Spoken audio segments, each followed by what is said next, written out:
আজকালকে শুনছি বিভিন্ন মসজিদে বাচ্চারা নামাজে যায় আর কিছু মুসল্লি এদেরকে বাইর করে দেয়।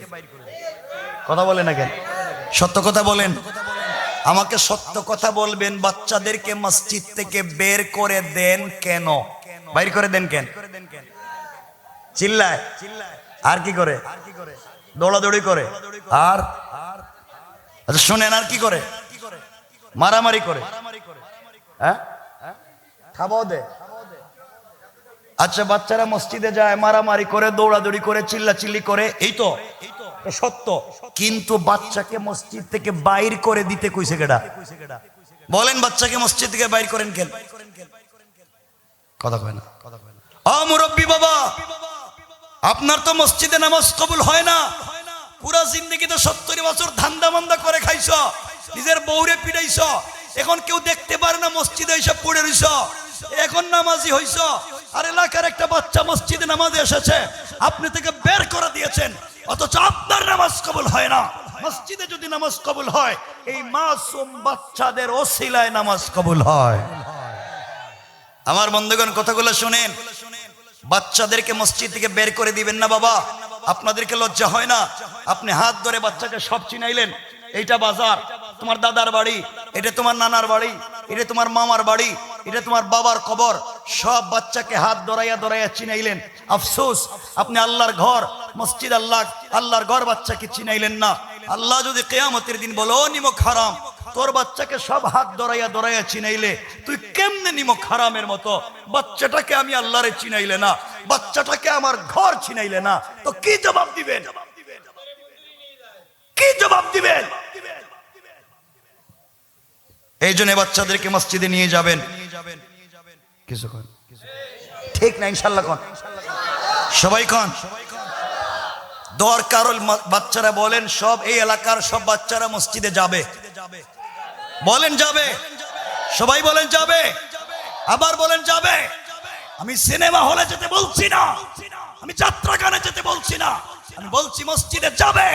প্রয়োজন বোধে মসজিদে গিয়ে মারামারি করবে, দরকার হলে চিল্লাচিল্লি করবে, দরকার হলে মসজিদের ফ্যান ভাঙ্গে ফালাই দিবে, দরকার হইলে মসজিদের গ্লাস ভাঙ্গে ফালাই দিবে, দরকার হলে বাচ্চারা মসজিদে গিয়ে মুসল্লির লঙ্গি ধরে টানবে, দরকার হলে ইমামের পায়জামা ধরে টানবে, তাও বাচ্চারা মসজিদে যাবে।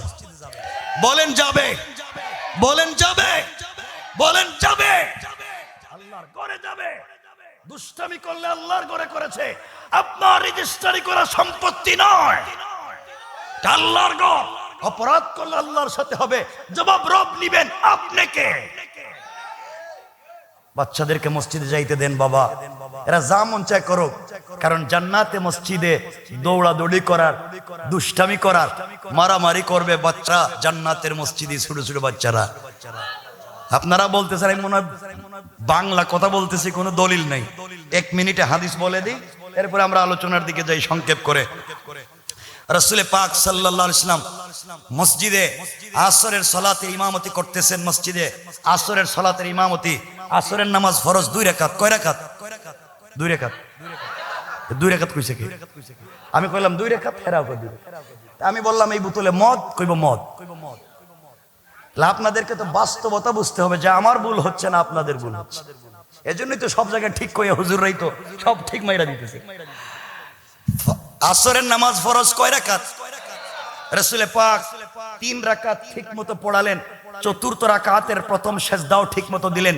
রাসূল ইমাম, মুসল্লি আর মুক্তাদি আবু বকর, ওমর, উসমান, আলী, তালহা, জুবাইর, হানজালা, জাফর ইবনুল ওয়ালিদ, খালিদ ইবনুল ওয়ালিদ, জাফর, আব্দুল্লাহ বিন রাওয়াহা, সমস্ত বড় বড় সাহাবী রাসূলের মুসল্লি। রাসূল ইমাম আসরের নামাজ 4 রাকাত, 3 রাকাত ঠিক মতো পড়ালেন। 4র্থ রাকাতের প্রথম সেজদাও ঠিক মতো দিলেন। কিন্তু 4র্থ রাকাতের দ্বিতীয় সেজদায় গিয়ে রাসূল পাক আর উঠেন না। প্রায় আধা ঘন্টার উপরে এক সেজদা। মাআযাল্লাহ সাহাবায়ে কেরাম মনে করলেন রাসূলের কিছু হয়ে গেল কিনা, রাসূল উঠেন না কেন। দীর্ঘ আধা ঘন্টা পরে রাসূল সেজদা থেকে মাথা উঠালেন, সালাম ফিরালেন, নামাজ শেষ হলো। সাহাবায়ে কেরাম জিজ্ঞাসা করলেন, ইয়া রাসূলুল্লাহ, আসরের নামাজের 4র্থ রাকাতের দ্বিতীয় সেজদা এত লম্বা করলেন, কারণ কি?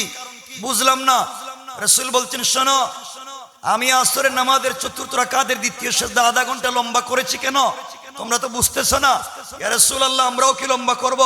রাসূল বললেন না, আমি যখন আসরের নামাজের চতুর্থ রাকাতের দ্বিতীয় সিজদায়, তখন আমার কলিজার টুকরা নাতি হাসান ও আমার পিঠে উঠে দুই পা দুই দিকে ছেড়ে দিয়া আমি নামাজের সিজদায়, আর আমার নাতি আমার কাঁধে বসে আমার লম্বা চুলের মুষ্টি ধরে আমি নামাজের সিজদায়, আর আমার নাতি আমার পিঠে ঘোড়া দৌড়ায়। আল্লাহু আকবার বলেন। আমি রাসূলের কথা বলছি, বিশ্ব নবী সরকারে কায়নাত, তিনি রাসূল নামাজে ইমামতির মুসল্লায় এই যে ইমাম নামাজ পড়াচ্ছেন, আর হযরত হাসান রাসূলের পিঠে কাঁধে বসে রয়েছে। রাসূল চিন্তা করলেন, ও সাহাবীরা, আমি যদি 3টা তাসবিহ শেষ করে আমি নামাইতে যাই, আর হাসান যদি পড়ে যায়, ভয় পেয়ে যায়, ও যদি মসজিদ থেকে চলে যায় আর না আসে, আল্লাহ যদি আমাকে জিজ্ঞাসা করে, ও হাবিবুল্লাহ, তোমাকে না হাবিবুল্লাহ বানিয়েছিলাম, তোমাকে না রহমাতাল লিল আলামিন বানিয়েছিলাম, একটা বাচ্চা পিঠে উঠে কয়েক মিনিট খেলাধুলা করলো, আপনার সহ্য হইল না, আপনি নামাইয়া দিলেন, ঠাস করে উঠে গেলেন। একটা বাচ্চাই তো আমার ঘরে দুষ্টামি করেছে, পিঠটা তো আমারই ছিল, আপনার পিঠে কয়েকটা মিনিট দুষ্টামি করলো, সহ্য হইল না, বাচ্চাকে নামাইয়া দিলেন। অথচ আমার জমিনের পিঠে প্রত্যেকটা সেকেন্ডে কোটি কোটি গোলাম আমাকে গালি দেয়, আমার বিরুদ্ধে বদনাম করে, আমার বিরুদ্ধে কত কিছু করে, একটা গোলামরেও জমিন থেকে বাইর করে দিলাম না, একটা গোলামকেও জমিনের পিঠ থেকে সরাইয়া দিলাম না, সবগুলাকে বসবাসের অধিকার দিলাম, আর একটা বাচ্চা আপনার পিঠে উঠলো, আপনি নামাইয়া দিলেন। যদি আল্লাহ আমার কাছে জানতে চায় আমি কি জবাব দিব? এই জন্য আমি চিন্তা করলাম নামাজ পড়তেই থাকি, নামাজ শেষ হয়ে যদি যায় আর যদি ভুল হয়ে যায় আল্লাহর কাছে ক্ষমা চেয়ে নিব অপরাধের কারণে। কিন্তু সাহাবীরা, আমি যখন সালাম ফিরলাম, হাসান যখন নেমে গেল, জিবরিল আমিন হাজির হলেন আর ডাক দিয়ে বলছেন, ইয়া রাসূলুল্লাহ, আল্লাহর পক্ষ থেকে আপনি সালাম গ্রহণ করুন। আপনি নামাজের সিজদায় আপনার নাতি হাসান আপনার পিঠে খেলাধুলা করে, এই দৃশ্য দেখে আল্লাহ রহমতের ফেরেশতারা এবং আল্লাহ নিজে মুস্কি মুস্কি হাসে। আল্লাহু আকবার। ইসলাম কত সুন্দর ছিল। নামাজে যদি বাচ্চারা দুষ্টামি না করে, কি এর নামাজ? বাচ্চা তো একটু খেলাধুলা করবি, রবের ভাল লাগে। দেখছো, আমার গোলাম তো মসজিদে আইছে, তার বাচ্চারেও নিয়ে আইছে, কত ভাল লাগে। বাচ্চাটা আমার ঘরে দৌড়াদৌড়ি করে, আল্লাহর কাছে ভাল লাগে। আর তুমি বাচ্চারে বাড়িতে রেখে নামাজে যাও। আমার কথা শুনতেছেন আপনারা? কষ্ট পাচ্ছেন আমার কথায়? কেন বাবা এগুলা করে? কেন এগুলা করে? এজন্য আল্লাহর ওয়াস্তে বাচ্চাদেরকে মসজিদে নিয়ে যায়, নেন তো মাঝে মাঝে নেন। যে মসজিদে যেদিন তাবারুক দেয় নি আল্লাহ জানে, আপনাদের মসজিদে যেদিন তাবারুক দেয়, মানে কি তাবারুক বুঝেন না? ওই দিন দেখবেন সব বাচ্চা কাচ্চা নিয়ে জায়গা, এমন কি রাস্তায় আরেকজনের বাচ্চারে নিয়ে জায়গা, কইটা আমার, আরেক প্যাকেট দেও। দরকার হলে এই মাত্র বউ যেটারে সাপ্লাই দিছে এটারে লইয়া যাইব, খুবই যে লইয়াইছে আরেকটারে, আরেক প্যাকেট দেও। তুমি এই সময় যেতে পারো, নামাজের সময় কেন যাও না? মাঝে মাঝে দেখবেন যে রমজান আসতেছে, প্রথম 2-4-5 দিন মসজিদে মুসল্লির অভাব নাই, সব পাক্কা নামাজ, ঠিক কিনা? আর 15 রমজান পরে আপনি এলাকায় মাইকিং করাতে হবে যে সুখ সংবাদ, হারানো বিজ্ঞপ্তি। বলে কি হারানো বিজ্ঞপ্তি? বলে আমাদের মসজিদের মুসল্লি হারাইয়া গেছে, খুঁজে পাইতেছি না। পয়লা 15 দিন মসজিদে ছিল, এখন কই গেল? মসজিদ তো খালি। আমার বন্ধুগণ, আল্লাহ আমাদের হেফাজত করে, বলেন আমিন। বাবা, কম আমল করেন, ধারাবাহিক করেন, কম করেন, ধারাবাহিক করেন। খুব বেশি আমল নিয়ে গেলেন, গিয়া দেখলেন পাবলিক আরো বেশি পায় আপনার কাছে। কম করেন, ধারাবাহিক করেন, রবকে খুশি করেন। বলেন ইনশাআল্লাহ। ইনশাআল্লাহ বলেন, আর জোরে বলেন।